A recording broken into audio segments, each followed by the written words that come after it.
রাদিয়াল্লাহু আনহুর ঘোষণা অনুযায়ী এখনই আমরা আমাদের বর্তমান পীর সাহেব হুজুর কেবলা, বর্তমান শাসিনা দরবারের গদ্দুনশীল পীর সাহেব হুজুর কেবলা, আলহাজ হযরত মাওলানা শাহ আবু নাসর নিসারউদ্দিন আহমদ হুসাইন আমির হিজবুল্লাহ বাংলাদেশ জমিয়তে হিজবুল্লাহ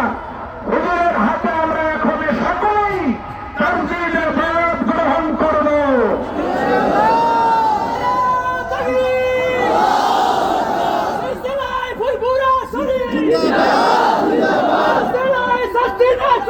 জিন্দাবাদ